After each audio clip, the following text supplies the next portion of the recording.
മിശിഹായിൽ പ്രിയമുള്ള Shalom T V പ്രേക്ഷകരെ, ഇന്നേ ദിവസം ഭർത്താക്കന്മാർക്ക് ചില നിർദ്ദേശങ്ങൾ നൽകാമെന്നാണ് അച്ഛൻ വിചാരിക്കുക. ഒന്നാമതായിട്ട് സ്ത്രീയെ എപ്പോഴും കുറ്റപ്പെടുത്താതിരിക്കുക എന്നുള്ളതൊരു പ്രധാനപ്പെട്ട കാര്യമാണ്. ആദം ഹവ്വായെ കുറ്റപ്പെടുത്തി തുടങ്ങിയത് മുതൽ പലപ്പോഴും അതിനുള്ള ഒരു പ്രവണത നമുക്കൊക്കെ ഉണ്ട് എന്ന് നമുക്ക് കാണാൻ സാധിക്കും. പല പുരുഷനും അവർക്ക് കുറവില്ല എന്ന് ചിന്തിക്കുന്ന ധാരാളം ആളുകളുണ്ട്. അത് തെറ്റു തന്നെയാണ്, നമുക്കറിയാം. റോമാക്കാർക്ക് എഴുതിയ ലേഖനം 2-ാം അധ്യായം 1-ാമത്തെ വാക്യത്തിൽ, മറ്റൊരുവനെ വിധിക്കാൻ നിനക്ക് ന്യായീകരണമില്ല, അപരനെ വിധിക്കാൻ നീ നിന്നെ തന്നെ അതുവഴി വിധിക്കുകയാണ് ചെയ്യുന്നത് എന്ന് നമുക്ക് മനസ്സിലാക്കി തരികയാണ് ശ്ലീഹ. അത് ഒഴിവാക്കാനായിട്ട് പ്രത്യേകം ശ്രദ്ധിക്കണം. രണ്ടാമത്, പിതാവ് കുട്ടികൾക്ക് നേതൃത്വം കൊടുക്കാൻ കഴിവുള്ളവനായിരിക്കണം.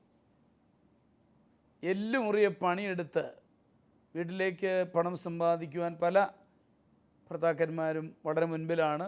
നല്ല കാര്യമാണ്. പക്ഷെ അതുകൊണ്ടായില്ല. നയിക്കുവാൻ അറിയാൻ പാടില്ലാത്തവർ ധാരാളമുണ്ട്. 12-ാം പിയൂസ് മാർപ്പാപ്പ പറയുന്ന ഒരു കാര്യം ഉദ്ധരിക്കട്ടെ. സ്ത്രീക്ക് 3 ചുമതലകളുണ്ട്: സത്യം, സ്നേഹം, ഉത്തേജനം. ആകയാൽ സ്ത്രീ ഉത്തേജിപ്പിക്കട്ടെ, പുരുഷൻ നയിക്കട്ടെ എന്നാണ് പാപ്പ പറയുക. അപ്പോൾ കുട്ടികൾ വാസ്തവത്തിൽ പിൻചെല്ലട്ടെ, പുരുഷനെ നയിക്കുവാൻ അറിയണം എന്നുള്ളതാണ് അച്ഛൻ പറഞ്ഞു വരുന്നതിൻ്റെ ചുരുക്കം. അപ്പം നമുക്ക് മറ്റുള്ളവരെ നയിക്കുവാനുള്ള ഒരു പ്രത്യേക റോളുണ്ട് എന്നുള്ളത് നമ്മൾ മനസ്സിലാക്കുക. മൂന്നാമത്, സ്ത്രീകൾക്ക് വിവാഹം ഒരു ഫുൾ ടൈം ജോബാണ്, പുരുഷനൊരു പാർട്ട് ടൈം ജോബാണ്. അത് മനസ്സിലാക്കി നമുക്ക് പെരുമാറാൻ കഴിയണം. 4, പ്രശംസ കൊടുത്ത് ഭാര്യയെ വളർത്തുക, പ്രോത്സാഹിപ്പിക്കുക. കുറവുകൾ പറയുകയും നല്ലത് എന്തെങ്കിലും ഉണ്ടെങ്കിൽ മിണ്ടാതിരിക്കുകയും ചെയ്യുന്ന ഒത്തിരി പേരുണ്ട്.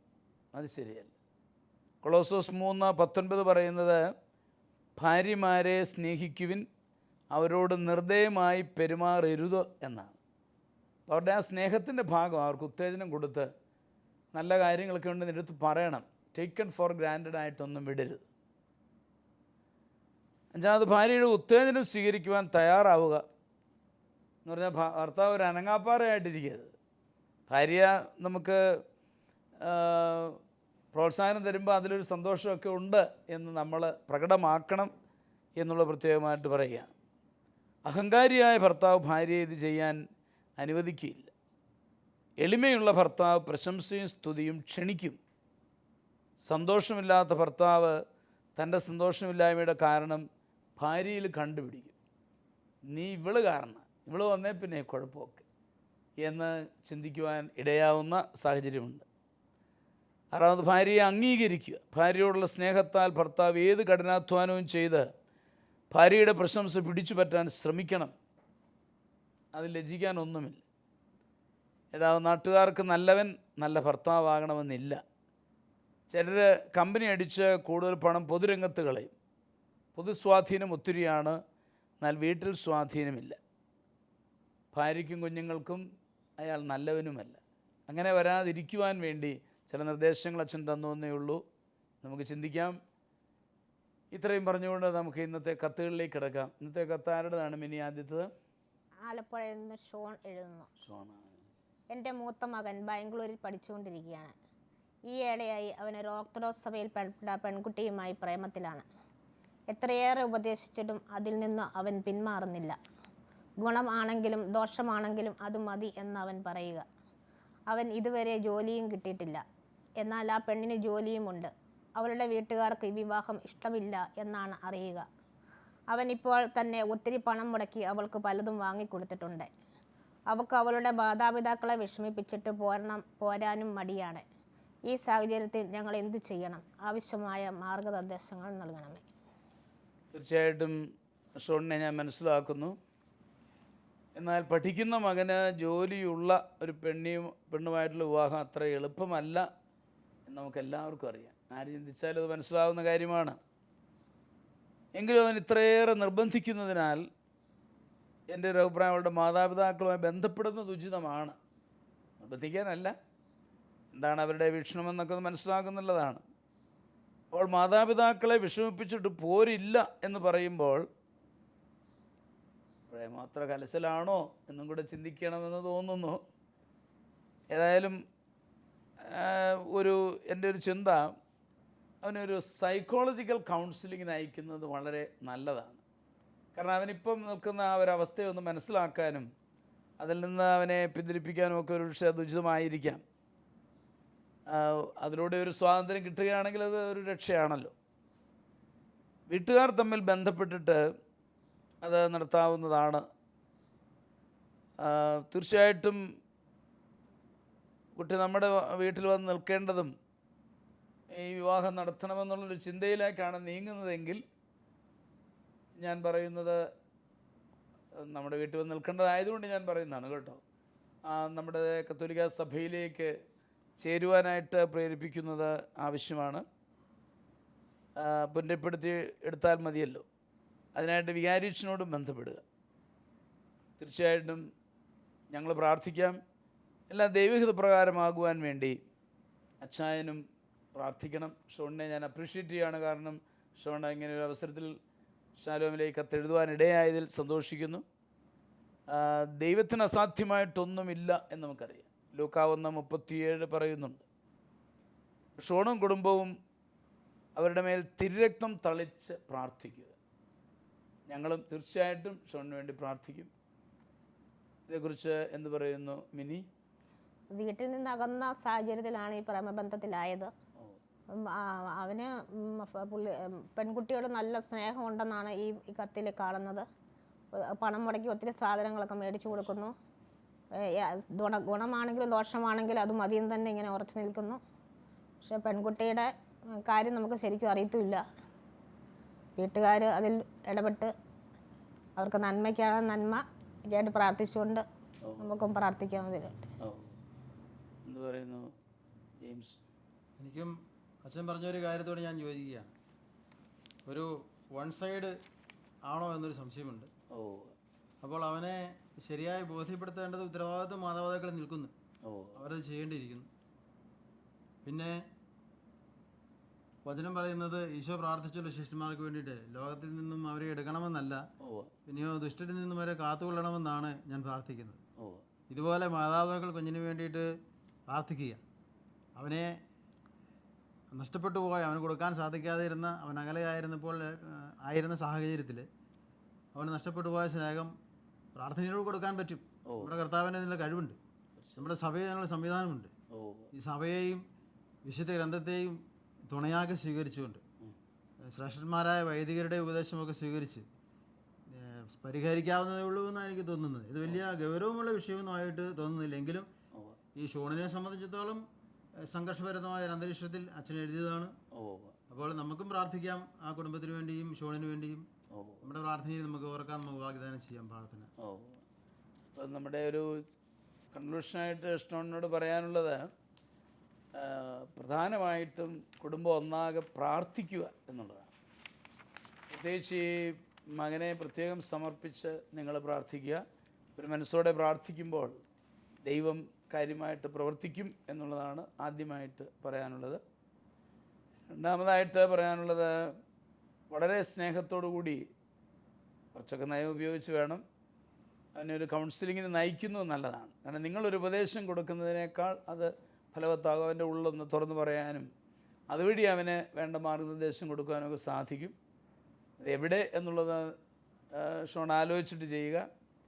അവൻ ജോലിയിലൊക്കെ അവൻ പഠിച്ചുകൊണ്ടിരിക്കുകയാണെന്ന് മനസ്സിലായി. എങ്കിലും അവന് അവധി കിട്ടുമ്പോഴോ അതിനെപ്പറ്റി ഒന്ന് ചിന്തിക്കുന്നത് വളരെ നല്ലതാണ് എന്ന് പ്രത്യേകം എടുത്ത് പറയുകയാണ്. അതുപോലെ തന്നെ അവനോട് നെഗറ്റീവായിട്ട് ഇടപെടേണ്ട, സ്നേഹത്തോടുകൂടി ഇടപെടുക. പിന്നെ ജെയിംസ് സൂചിപ്പിച്ചതുപോലെ വികാരിച്ചന്മാരുമായിട്ട്, അച്ഛന്മാരുമായിട്ട് ബന്ധപ്പെടണം. ഈ റിയാലിറ്റി ഒന്ന് തുറന്നു പറഞ്ഞ്, അപ്പോൾ അവരും പ്രാർത്ഥിക്കും, അതുപോലെ തന്നെ അവരുടെ ഉപദേശങ്ങളും സ്വീകരിക്കാനും സാധിക്കുമല്ലോ. അപ്പം അങ്ങനെ അതിനെ നമുക്ക് പരിഹരിച്ചെടുക്കുവാനായിട്ട് കഴിയും. അതിനായിട്ട് പരിശ്രമിക്കണമെന്നുള്ളതാണ് പറയാനുള്ളത്. ഞങ്ങൾ തീർച്ചയായിട്ടും ഷോണിനും കുടുംബത്തിനും വേണ്ടിയും പ്രാർത്ഥിക്കുന്നതാണ്. ഏറ്റവും നന്മയായിട്ടെല്ലാം സംഭവിക്കട്ടെ എന്ന് ഓർമ്മിപ്പിക്കുന്നു. നമുക്ക് അടുത്ത കത്തിലേക്ക് കിടക്കാം. ഈ കത്ത് ന്യൂസിലൻഡിൽ നിന്നും ജോയിച്ചൻ എഴുതുന്നു. ഞാനും എൻ്റെ ഭാര്യയും പ്രേമിച്ചാണ് വിവാഹം കഴിച്ചത്. വിവാഹം കഴിഞ്ഞിട്ട് ഇപ്പോൾ 3 വർഷമായി. ഞങ്ങൾക്ക് മക്കളില്ല. ഒരിക്കൽ മിസ്കാരിയേജ് ആയി. അവൾക്ക് കിട്ടുന്ന പണം മുഴുവനും അവളുടെ വീട്ടിൽ കൊടുക്കണം എന്ന് വലിയ നിർബന്ധമാണ്. ഞങ്ങൾ 2 പേരും നേഴ്സസാണ്. ഇതിനോടകം 10 ലക്ഷം രൂപ അവളുടെ വീട്ടിലേക്ക് ഞങ്ങൾ കൊടുത്തിട്ടുണ്ട്. കൂടാതെ എല്ലാ മാസവും 25,000 രൂപ വീതം അയച്ചു കൊടുക്കുന്നുമുണ്ട്. ഞങ്ങൾക്കൊന്നും മിച്ചം വെക്കാൻ സാധിക്കുന്നില്ല. എങ്കിലും അവളുടെ വീട്ടിൽ കൊടുത്തത് പോരാ എന്നാണ് അവൾ പറയുക. വിവാഹ സമയം സ്ത്രീധനമായി ഒന്നും തന്നിട്ടില്ല. അവളുടെ പഠനത്തിന് അവരുടെ വീട്ടുകാർ 8 ലക്ഷം രൂപ മുടക്കിയ കണക്ക് എപ്പോഴും പറയും. ഇനിയും സ്ഥലം വാങ്ങണം, വീട് പണിയണം എന്നൊക്കെ പറയുക.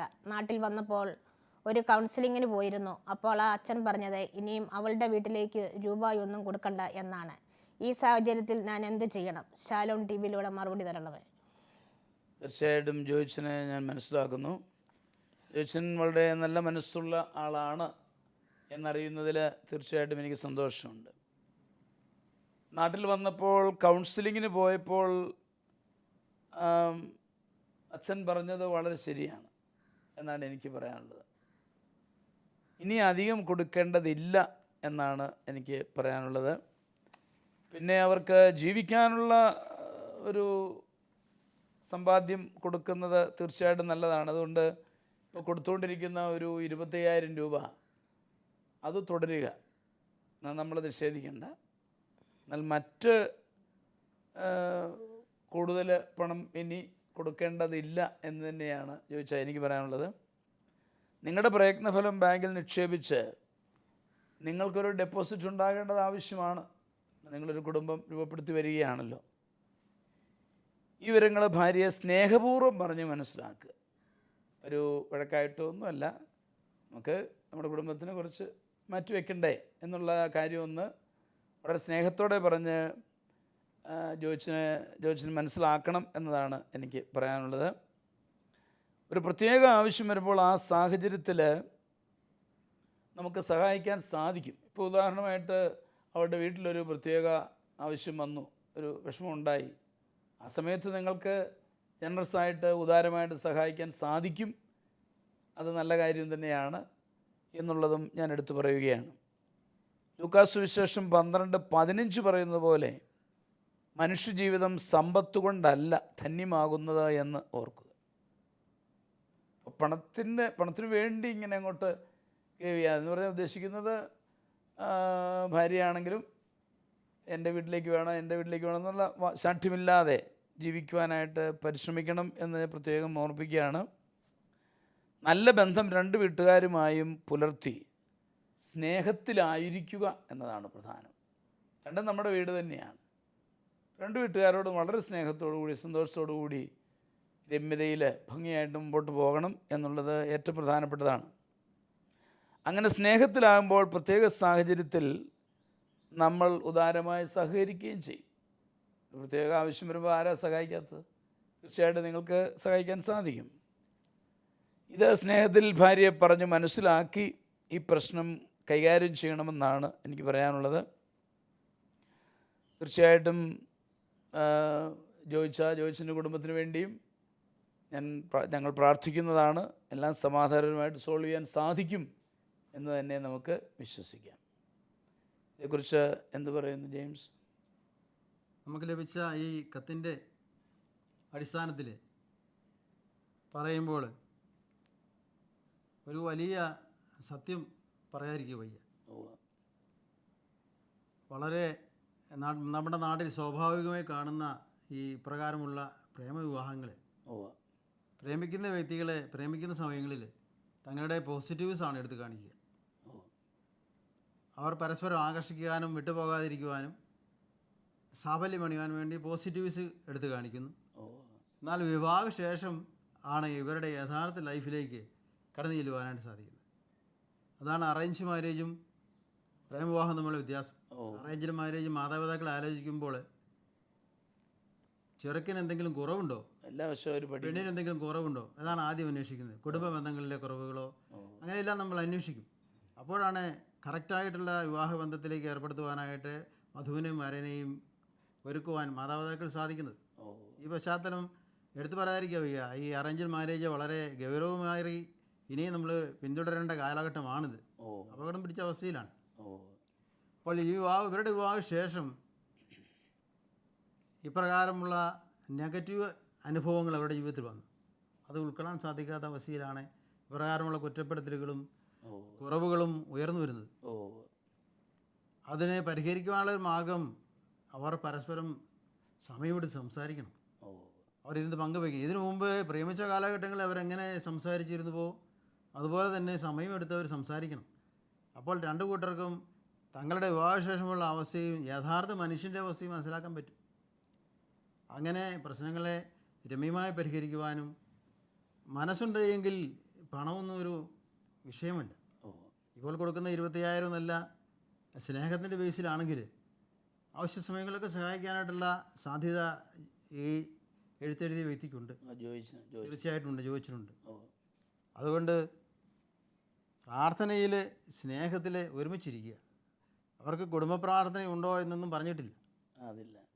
കുടുംബ പ്രാർത്ഥനയിൽ ചേർന്നിരിക്കട്ടെ. അവർ ഒരുമിച്ചിരിക്കുമ്പോൾ എല്ലാ ദിവസവും പ്രാർത്ഥന കഴിഞ്ഞ് സ്തുതി ചെല്ലുമ്പോൾ അന്നത്തെ പകലത്തെ സങ്കടങ്ങളെല്ലാം തീർന്നു പോകും. ഈശോ മിശിഹായുടെ നാമത്തിൽ സ്തുതി ചെല്ലുമ്പോൾ എല്ലാ കുടുംബങ്ങളിലും പാരമ്പര്യമായിട്ട് സഭാപിതാക്കന്മാർ നമ്മളെ പഠിപ്പിച്ചത് കുടുംബ പ്രാർത്ഥനയുടെ പശ്ചാത്തലം ഇതാ. അന്ന് ഒരുമിച്ച് കൂടി പ്രാർത്ഥിച്ച് സ്തുതി ചെല്ലുമ്പോൾ തീർന്നു, പ്രശ്നങ്ങൾ തീർന്നു. അത് നമ്മൾ ഫോളോ ചെയ്യണം. പിന്നെ ഇവരുടെ വീട്ടിലെ സാഹചര്യം ചോദിച്ചെന്നെ അറിയത്തുള്ളൂ, നമുക്ക് അറിഞ്ഞുകൂടാ ജീവിത പങ്കാളിയുടെ വീട്ടിലെ കാര്യങ്ങൾ. അപ്പോൾ അവരുടെ സാഹചര്യം അനുസരിച്ച് സഹായിക്കട്ടെ. ഒരുപക്ഷെ കൗൺസിലിങ്ങിന് ചെന്ന വൈദികനോട് സാഹചര്യം പറഞ്ഞിട്ടുണ്ടായിരിക്കാം. അതുകൊണ്ടായിരിക്കാം അദ്ദേഹം പറഞ്ഞത് ഇനി സഹായിക്കേണ്ടതില്ല. ഏതായാലും നമുക്കും പ്രാർത്ഥിക്കാം. ഞങ്ങൾ പ്രാർത്ഥിക്കുന്നു സഹോദരൻ്റെ ഭവനത്തിന് വേണ്ടി പ്രശ്നങ്ങൾ പരിഹരിക്കപ്പെടാൻ വേണ്ടിയിട്ട്. കൂടുതൽ ചിന്തകൾക്കായിട്ട് നമുക്ക് അച്ഛൻ വിട്ടുതിരിക്കാം. അതേപറ്റി എന്ത് പറയുന്നു? മിനി എന്ത് പറയുന്നു? ഇത് ഇങ്ങനെ പ്രേമിച്ചുള്ള വിവാഹം കൊണ്ടാണ് ഇപ്പോൾ ഈ പ്രശ്നം ഉണ്ടായത്. അറേഞ്ച്ഡ് മാരേജ് ആയിരുന്നെങ്കിൽ മാതാപിതാക്കൾ അതിനകത്ത് ഇടപെടും, എല്ലാം തുറന്ന് പറയാൻ സാധിക്കും. പ്രേമവിവാഹത്തിൽ നിന്നാണ് ഇങ്ങനത്തെ പ്രശ്നങ്ങളെല്ലാം കൂടുതലുണ്ടാകുന്നത്. അപ്പോൾ അറേഞ്ച് മാരേജിനെ പ്രോത്സാഹിപ്പിക്കുക, പ്രേമവിവാഹം. അപ്പോൾ മിനിയുടെ ചിന്തയിലും ജെയിംസിൻ്റെ ചിന്തയിലും പ്രേമവിവാഹത്തേക്കാൾ അറേഞ്ച്ഡ് മാരേജ് ഫലം ചെയ്യുന്നു. അപ്പോൾ എല്ലാ വശങ്ങളും ഒന്ന് പഠിച്ചിട്ട് പക്വമായൊരു ജീവിതാവസ്ഥയിൽ പ്രവേശിക്കുന്നു.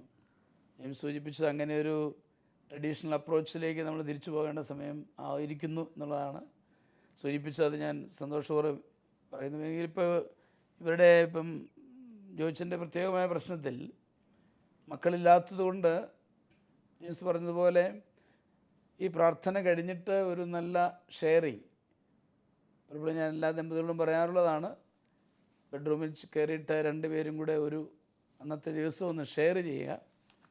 എങ്ങനെ ഉണ്ടായിരുന്നു എന്ന് ഭാര്യയോട് പറയുക, ഭാര്യ ഭർത്താവിനോട് പറയുക. അങ്ങനെ ആ ഷെയറിങ് നന്നായിട്ട് നടക്കുകയാണെങ്കിൽ, പല കുടുംബങ്ങളിലും പല സാഹചര്യങ്ങൾക്കുണ്ടാകും കേട്ടോ, ഷെയറിങ് അങ്ങനെ അധികം നടക്കുന്നില്ല എന്ന് എന്നോട് പലരും പറയാറുണ്ട്. അപ്പോൾ നമുക്കത് ഒന്ന് ഭംഗിയായിട്ട് കൊണ്ടുപോവുകയാണെങ്കിൽ തീർച്ചയായിട്ടും ഒത്തിരി മാറ്റം ഉണ്ടാകും. കാരണം ആ അവസരത്തിൽ നമുക്ക് വളരെ സ്നേഹത്തോടെ പതുക്കെ ഈ വിവരങ്ങളൊക്കെ ഒന്ന് ഷെയർ ചെയ്യാൻ സാധിക്കും. നമ്മുടെ കുടുംബത്തിൻ്റെ ആവശ്യം, വീട്ടിലെ ആവശ്യം, അതെല്ലാം ഒന്ന് പറയാൻ സാധിക്കും. അത് വളരെ നല്ലതാണ്. അതുപോലെ പ്രാർത്ഥനയിൽ ഒന്നിക്കുക എന്നുള്ള ആശയവും ജെയിംസ് സൂചിപ്പിക്കുകയുണ്ടായി. അത് ജെയിംസ് സൂചിപ്പിച്ചത് പണ്ടത്തെ നമ്മുടെ പാരമ്പര്യം അനുസരിച്ച് കുടുംബ പ്രാർത്ഥനയും അതിനെ തുടർന്നുള്ള സ്നേഹത്തിലുള്ള സ്തുതി ചെല്ലലുമൊക്കെ പ്രശ്നങ്ങൾ അലിയിച്ച് കളയുന്നതാണ് എന്നുള്ള സൂചന നൽകിയുണ്ടായ വളരെ ശരിയായ കാര്യമാണ്. അതിലേക്ക് തിരിച്ചു വരുവാനായിട്ട് ജോയിച്ചനും സാധിക്കും. സ്നേഹത്തിൻ്റെ ഒരു അനുഭവത്തോടു കൂടി വീണ്ടെടുക്കുവാനായിട്ട് പരിശ്രമിക്കണം എന്നുള്ളതാണ് ജോയിച്ചനോട് ഞങ്ങൾക്ക് പറയാനുള്ളത്. ഒരുപക്ഷെ ജോയിച്ചൻ പുറത്തായതുകൊണ്ട് ഞാൻ പറയുകയാണ്, നാട്ടിൽ വരുമ്പോൾ കാണാൻ സാധിക്കുമെങ്കിൽ നമുക്ക് കാണാനും പങ്കുവെക്കുവാനും ഒക്കെ സാധിക്കും. കൂടുതലായിട്ട് സാഹചര്യങ്ങൾ മനസ്സിലാക്കിക്കൊണ്ട് രണ്ടുപേരും ഒരു ഫാമിലി കൗൺസിലിങ്ങിന് വരുന്നതിന് സ്വാഗതം ചെയ്യുകയാണ്. ശാലോമിലൂടെ ആ മാർഗനിർദ്ദേശങ്ങൾ കിട്ടിയ പലരും വീണ്ടും കടന്നു വരുവാനും സംസാരിക്കുവാനും ഒക്കെ ഇടയായിട്ടുള്ളത് ഞാൻ വളരെ സന്തോഷത്തോടെ ഓർക്കുകയാണ്. അത് ജോയിച്ചനും ചിന്തിക്കാവുന്നതാണ്. അതോടൊപ്പം തന്നെ പ്രത്യേകമായിട്ടും ഈ ജീവിത പങ്കാളിയെ, ദൈവം തന്ന പങ്കാളിയെ ഈശോയുടെ തിരുമുമ്പാകെ സമർപ്പിച്ച് ഈശോയുടെ തിരുരക്തം അവളുടെ മേൽ തളിച്ച് പ്രാർത്ഥിക്കുക. കാരണം അവളുടെ ഒത്തിരി മാറ്റങ്ങൾ സംഭവിക്കാം. അതിനായിട്ടൊന്ന് പ്രത്യേകം ജോയിച്ചൻ ശ്രമിക്കണമെന്ന് കൂടെ ഞാൻ ചേർക്കുകയാണ്. ഇങ്ങനെ ഈ പ്രശ്നം പരിഹരിക്കാൻ സാധിക്കും. അതിന് നമുക്ക് ഇടയാവട്ടെ. ഞങ്ങൾ പ്രത്യേകമായിട്ടും ജോയിച്ചിന് വേണ്ടിയും പ്രാർത്ഥിക്കാം. ജോയിച്ചിനെയും ഭാര്യയെയും അതുപോലെ 2 കുടുംബങ്ങളെയും ദൈവം അനുഗ്രഹിക്കട്ടെ എന്ന് ആശംസിക്കുന്നു. നമുക്ക് ഈ കുടുംബങ്ങളെ സമർപ്പിച്ച് പ്രാർത്ഥിക്കാം. ഞങ്ങളെ സ്നേഹിച്ച് പരിപാലിക്കുന്ന നല്ല ദൈവമേ, ഇന്ന് ഞങ്ങൾ ഷോണിൻ്റെയും ജോയിച്ചിൻ്റെയും കുടുംബങ്ങളെയാണല്ലോ ഞങ്ങൾ കത്തിലൂടെ കണ്ടുമുട്ടിയത്. അവരുടെ ആവശ്യങ്ങൾ വ്യത്യസ്തമെങ്കിലും അവരെ അങ്ങ് പ്രത്യേകം അനുഗ്രഹിച്ച് ആശീർവദിക്കണമേ. 2 കത്തുകളിലും ഞങ്ങൾ പ്രേമ വിവാഹത്തെക്കുറിച്ചാണ് കേട്ടത്. അതിലുണ്ടാകാവുന്ന ബുദ്ധിമുട്ടുകളൊക്കെ ഞങ്ങൾ മനസ്സിലാക്കുകയാണ്. അതുകൊണ്ട് തീർച്ചയായിട്ടും വെറുതെ ഒരു അട്രാക്ഷൻ്റെ പേരിലല്ല ഒരു ജീവിത പങ്കാളിയെ തിരഞ്ഞെടുക്കുക.